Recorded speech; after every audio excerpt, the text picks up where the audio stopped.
Аз съм Теодор от Бъдеще сега и моята кауза се казва Училище след природата, защото искам качествено образование след природата за нашите деца, когато искам да расте свободна, щастлива и да се радва на природата и живота около себе си.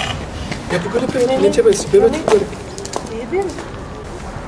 Къде е бебето? Къде е бебето?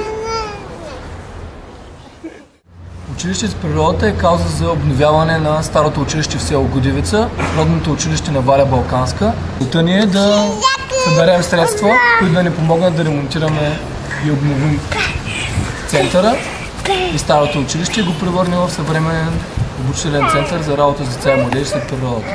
Каузата ми е училище след природата, по-добро образование за децата и младите хора на България, защото искаме да ги виждаме свободни в решенията и отговорни за избора им хора, които могат да реализират пълния си потенциал.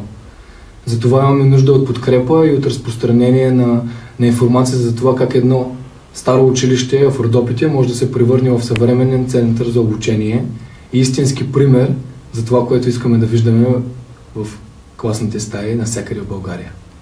Ние сме екип и аз самия съм част от екип, който разработва програми за извънкласно и извънучилищно образование в 3 направления: личностно развитие, отношение към обществото и другите хора и доброволчество и връзка с природата.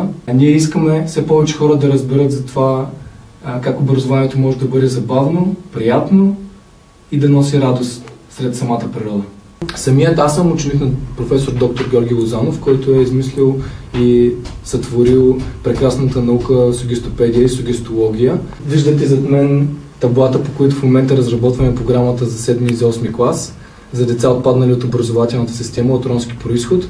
Ние се надяваме, че посредством нашата работа и екипа, който аз ръководя, програмите за 7 и 8 клас ще станат много по-достъпни, много по-приятни, забавни и още по-важното нещо за много по-кратко време.